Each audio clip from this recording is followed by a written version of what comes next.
அனைவருக்கும் வணக்கம். இன்னைக்கு தமிழ்நாட்டையே உலுக்கி போட்டிருக்கிற, தமிழ்நாடு முழுக்க விவாதிக்கப்பட்டிருக்கிற 25வது திராவிட மாடல் ஆட்சியில் 25வது கஸ்டோடியல் டெத், காவல் நிலைய மரணம். அஜித்குமார் அவர்கள் உங்களுக்கு தெரியும், கோயில் காவலாளியாக இருந்தவர். நகை திருட்டு அப்படின்ற குற்றச்சாட்டின் பேரில் கைது செய்யப்பட்டு அவருக்கு நடந்த அந்த நிகழ்வு. அது நேற்றிருந்து நம்ம பேசிட்டு இருக்கிறோம் சோசியல் மீடியாவில். இப்போ அவருடைய பிரேத பரிசோதனை முடிஞ்சு அதனுடைய ரிசல்ட் வந்துருக்குதுங்க. வழக்கமாக 1 மணி நேரம் பண்ணுவாங்களாம், 5 மணி நேரம் நடந்திருக்குது. கொலை செய்யப்பட்ட அஜித்குமார் அவர்களுடைய உடலில் 18 இடங்களில் காயம். அதாவதுங்க, பெரிய காயங்கள் மட்டுமே 18 காயங்கள் இருக்குதான். மண்டை ஓடுங்க தொடங்கி இங்க போட்டுருக்குது பாருங்க. அஜித்குமாரின் மண்டை ஓடு தொடங்கி கை, முதுகு, கால்கள், பாதங்கள் வரை, உச்சந்தலையிலிருந்து பாதம் வரைக்கும் கடுமையான காயங்கள் இருந்துள்ளது என்று தகவல். உடலின் வெளிப்புறம் மட்டுமல்லாமல் உட்புறங்களிலும் இரத்த கசிவு, இன்டர்னல் ப்ளீடிங். அடிச்சு வெளியே நம்ம சதையிலேயோ மற்ற இடங்களில் அடிச்சு வெளியே ரத்தம் வரது இருக்கும்ல, அது மட்டும் இல்லாம அடிச்ச அடியில உள்ளுறுப்புகள்ல, நம்ம என்ன சொல்றது, வயிற்றுக்குள்ள, நம்ம உடம்புக்குள்ள இருக்கிற உறுப்புகள்ல அங்க ரத்தம் வந்துருக்குது, இன்டர்னல் ப்ளீடிங் நடந்திருக்குது. இரத்த கசிவு உள்ளிட்ட காயங்கள் இருப்பதாக தகவல். கழுத்து பகுதியில் கடும் அழுத்தம் கொடுக்கப்பட்டதும் பிரேத பரிசோதனை மூலம் தெரிய வந்துள்ளதாக தகவல். இவ்வளோ விவரங்கள் வெளியே வந்திருக்குது. ஆனா இப்ப வரைக்கும் 6 காவலர்கள் சஸ்பெண்ட் அப்படின்ற அளவுல தான் செய்தி இருக்குது. அது மட்டும் இல்ல, திமுக சைட்ல இருந்தோ அல்லது அரசாங்கத்துடைய சைட்ல இருந்தோ எந்த விதமான விளக்கமும் வெளியே வந்து அதுக்கான பதிலும் எதுவுமே இது வரைக்கும் கொடுக்கப்பட்டதாக தெரியலீங்க. இந்த நிலையில அஜித்குமார் அவர்களுடைய உடல் புதைக்கப்பட்டும் விட்டது. இப்ப இந்த போஸ்ட்மார்ட்டம் ரிப்போர்ட் வெளியே வந்திருக்குது. இப்ப வரைக்குமே பாத்தீங்கன்னா இந்த செய்தி முடிந்தவரை வெளியே போக விடாமல் அல்லது முடிந்த அளவுக்கு பெரிய அளவில் பேசப்படாமல் இருப்பதற்கு என்னென்னலாம் முயற்சிகள் செய்யப்படணுமோ, அல்லது இதை டைவர்ட் பண்றதுக்கு என்னென்னலாம் முயற்சிகள் செய்யப்படணுமோ, அந்த முயற்சிகள் ஒரு பக்கம் வேகமாக செய்யப்பட்டு வருகின்றன. அது சம்பந்தமாக வெளியே வந்துட்டு இருக்கிற ஒவ்வொரு செய்தியும் அவ்வளவு கொடுமையா இருக்குதுங்க.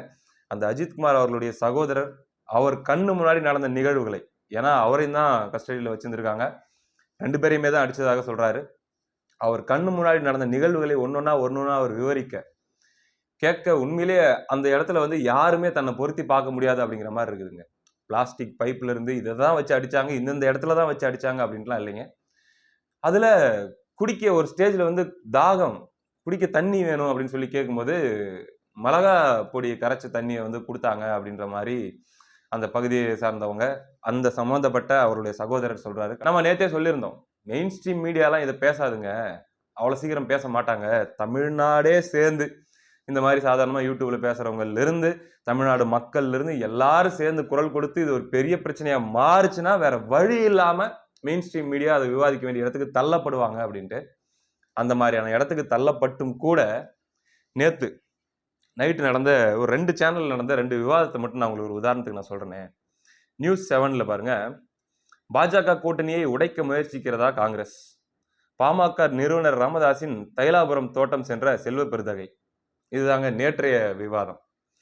இன்னொரு சேனல், என்ன சேனல், நியூஸ் 18, அவங்க என்னன்னா, பாஜக கூட்டணியால் அதிமுகவுக்கு ஆபத்து, சுமை என எச்சரித்த திருமாவளவன் சீமான், திமுகவை வீழ்த்த விஜய் அழைக்கும் பாஜக, எது அக்கறை எது அரசியல் கணக்கு. இதெல்லாம் தாங்க விவாதம். நேத்து நைட் 29ஆம் தேதி இரவு நியூஸ் 18லயும் நியூஸ் 7லயும் வந்திருந்த விவாதம். இதுல இன்னொரு சேனல் எல்லாத்துக்கும் மேல சொல்லணும் அப்படின்னா சன் நியூஸ் தொலைக்காட்சி, அந்த நிகழ்வு சம்பந்தமா ஒரு செய்தி, நியூஸ் கார்டு கூட போடலீங்களாங்க. நியூஸ் கார்டு எனக்கு தெரியுதானே, ட்விட்டர்ல வந்து இப்படி வரும்ல சதுரமா, அந்த இப்படி ஒரு சம்பவம் நடந்திருக்குன்னு போடுவாங்கல்ல, அந்த நியூஸ் கார்டை கூட சன் நியூஸ் வந்து இது வரைக்கும் போடலையா குணசேகரன் அவர்கள். அதுக்கப்புறம் பாத்தீங்கன்னா இன்னொரு நிகழ்வுங்க, கேட்கறது கேவலமா இருந்துச்சு. அது சிரிக்கிறதா இல்ல அழுவுறதான்னு தெரியல அந்த செய்தியை கேட்டு. அதாவது அரசியல் விமர்சகர் சுமன் ஸ்ரீராமன் உங்களுக்கு தெரியும் இல்லைங்களா, நிறைய பேசுவார், நிறைய அரசியல் கருத்துக்கள்லாம் சொல்லுவார், நிறைய விவாதங்களில் நீங்கள் பார்த்துருப்பீங்க. அவர் போட்ட ஒரு ட்வீட்டுங்க, அதை தான் தேடிட்டு இருக்கிறேன், உங்களுக்கு நான் காட்டணும் அப்படின்றதுக்காக தான் எடுத்து வச்சேன். அவர் என்ன சொல்றாருன்னா, a channel invited me for tonight's debate, என்ன இன்னைக்கு நைட்டு டிபேட்டு கூப்பிட்டாங்க அப்படின்னு சொல்லி. எப்போ இன்னைக்கு போட்டிருக்காருங்க, இன்னைக்கு மதியம் போட்டிருக்காரு. நான் நினைச்சேன், for a minute I thought they would be debating the custodial death issue. இதை பற்றி டிபேட் பண்ணுறதுக்காக, இந்த காவல் நிலைய மரணத்தை பற்றி டிபேட் பண்ணுறதுக்காக தான் கூப்பிட்றாங்கன்னு நான் நினச்சிக்கிட்டு பேசினேன். ஆனால் அவங்க சொன்னாங்க, it was about ADMK BJP alliance. அந்த சேனல் சொல்லியிருக்கு.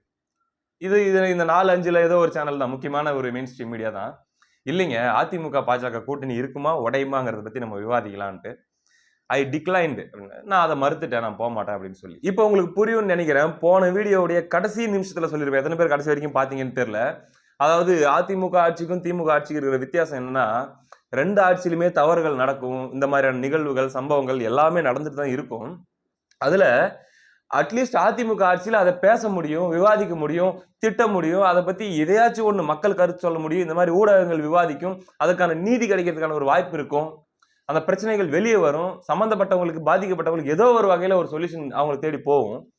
ஆனா திமுக ஆட்சியில அது கூட இருக்காதுங்க. அது பேச கூட வாய்ப்பு கிடைக்காது. ஊடகங்கள் மௌனிக்கப்படும். எத்தனை விஷயத்துல நாங்க ஈழப்போர்ல இருந்து நம்ம பார்த்துட்டோம். எத்தனையோ. அப்படி இப்ப இந்த விஷயம் வந்து மௌனிக்கப்படுறதுக்காக இந்த ஊடகங்கள், மெயின் ஸ்ட்ரீம் மீடியாக்கள்லாம் வந்து பாத்தீங்கன்னா இன்னைக்கு இது ரொம்ப பிரச்சனையா?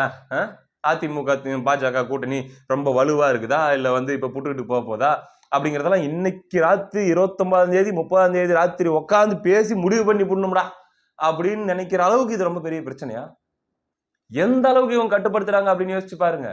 எந்த அளவுக்கு இந்த ஊடகத்துறையை திமுக தன்னுடைய அந்த கரங்களின் மூலமாக கட்டுப்படுத்தி வைத்திருக்கிறது அப்படிங்கிறத நீங்க கற்பனை பண்ணி பாருங்க.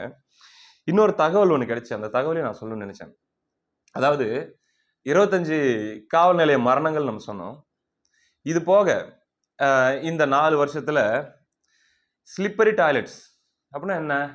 அதாங்க பாத்ரூம்ல வழுக்கி விழுறது. 300 பேர், அதாவது இது வரைக்கும் 300 பேர் வந்து காவல் நிலைய பாத்ரூம்ல வழுக்கி விழுந்து அவங்களுக்கு எலும்பு முறிவு, கால் கை உடைஞ்சிருக்குது அப்படின்னு சொல்லி ஒரு டேட்டா சொல்றாங்க இந்த 4 வருஷத்துல.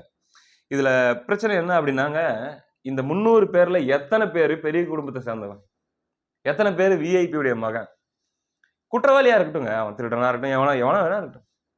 இந்த 300 பேர்ல இந்த டேட்டா உண்மைன்ற பட்சத்துல எத்தனை பேர் வந்து ஒரு அரசியல் பிரமுகருடைய, அல்லது வந்து ஒரு பெரும் பணக்காரருடைய, அல்லது வந்து ரொம்ப வெயிட்டான ஒரு ஆளுடைய மகனாவோ, மருமகனாகவோ, பிள்ளையாவோ, எதுவாவோ இருக்காங்க?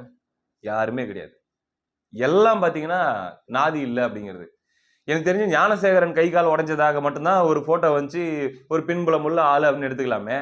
ஆனா அந்த ஞானசேகரன் வந்து ஒரு வாரத்திலேயோ 10 நாள்லயோ நல்லா நடந்து விசாரணைக்கு போன வீடியோ கூட வந்துச்சு. அது என்ன மாதிரியான வழுக்கி விழுந்து மாவு கட்டு அவர் போட்டுக்கிட்டாரோ நமக்கு தெரியலைங்க. இப்படி எளியவர்கள் மட்டுமே பாத்ரூமில் வழுக்கி விழுகிற நிகழ்வு அது ஒரு பக்கம் நடந்துட்டு இருக்குது. இன்னைக்கு தேதிக்கு இங்க தமிழ்நாட்டில் இருக்கிற ஊடகங்கள்லாம் இதை என்னதான் வாய் மூடி மௌனமாக இருந்தாலும், முடிஞ்ச வரைக்கும் இதை மூடி மறைக்க எப்படியாச்சும் இதை கடந்து போக முயற்சி பண்ணாலுமே, இது இன்னைக்கு நேஷனல் லெவல்ல செய்தியாகிட்டு இருக்கு. நேஷனல் லெவல்ல அங்க வட இந்திய ஊடகங்கள்ல, ஹிந்தி ஊடகங்கள்ல, இங்கிலீஷ் ஊடகங்கள்ல வந்து இந்த செய்தி இன்னைக்கு விவாதிக்கப்பட்டுக்கிட்டு பேசப்பட்டு இருக்குது. ஆனா இங்க தமிழ் ஊடகங்கள்ல எத்தனை பேர் இதை எடுத்துட்டு இருக்காங்க? இது எல்லாத்துக்கும் மேல திராவிட மாடல் அரசை பார்த்து, திமுக அரசை பார்த்து சாட்டை அடி கேள்வி ஒருத்தர் கேட்டிருக்காரு. யார் தெரியுமா அவரு? அரசியல்வாதிகளா இல்லைங்க, எதிர்கட்சிகள் அரசியல் செய்கிறார்கள் அப்படி. மதுரை உயர் நீதிமன்ற நீதிபதி கேட்டிருக்காரு. கடந்த 4 ஆண்டுகளில் 24 லாக்அப் மரணங்கள் நடந்ததாக கூறப்படுகிறதே, அடித்துக் கொல்லப்பட்ட நபர் தீவிரவாதியா? அவரை தூக்கி சென்று அடித்து கொலை செஞ்சிருக்கீங்களா?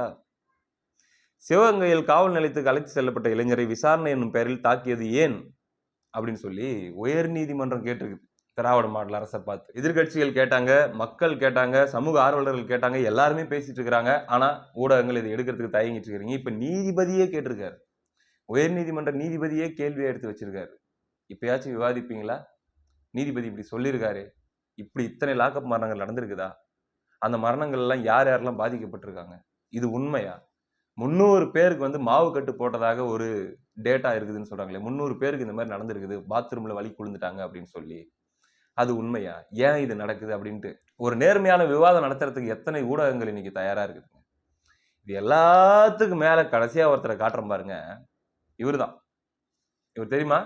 இவர் பெரிய மனித உரிமை உணர்வாளர், ஆர்வலர். அது மட்டும் இல்லாம அதுல ஏதோ ஒரு போஸ்டிங் வேற போட்டு கொடுத்துருக்காங்களாம். அந்த ப்ளூ கலர் கோட்டை வந்து வச்சிருப்பாரு. ஒரே ஒரு தடவை தான் பயன்படுத்தினாருங்க எனக்கு தெரிஞ்சு. செந்தில் பாலாஜி கைது செய்யப்பட்டாரு. அவர் கைது செய்யப்படும் போது பாவம் ரொம்ப துன்புறுத்தலுக்கு உள்ளானாரு. நீங்கெல்லாம் பார்த்திருப்பீங்க அவர் எவ்வளவு துன்பப்பட்டாருன்ட்டு. அப்ப கோட்டு போட்டு வந்தார் பாருங்க, சும்மா டக்கு டக்கு டக்கு டக்குன்னு முடியல. ஏன்னா ஒரு பெரிய மனித உரிமை மீறல் தமிழ்நாட்டில் நடந்திருக்குதே. ஐயோ ஐயோ, தமிழர்களுடைய நிலைமை என்ன ஆகுறது? இது தமிழ்நாடா அல்லது சுடுகாடா அப்படிங்கிற அளவுக்கு எமோஷன் ஆகி வந்து பார்த்துட்டு செந்தில் பாலாஜி அவர்களுக்கு வந்து பெரிய மனித உரிமை மீறல் நடந்துருச்சுங்க. அவருடைய கழுத்து, காது ஏதோ அங்கெல்லாம் காயம் இருக்கிற மாதிரி தெரியுதுங்க அப்படின்ட்டு வந்து அவர் பயங்கரமா பேசினார். இந்த நபர் இதுக்கு முன்னாடி 2020 ஜெயராஜ் பென்னிக்ஸ் அவர்களுடைய மரணம் நடந்தப்ப வீடியோ போட்டே பேசியிருக்காரு. இத்தனைக்கும் அவர் வந்து அப்ப திமுகவுடைய ஸ்போக்ஸ் பர்சன்.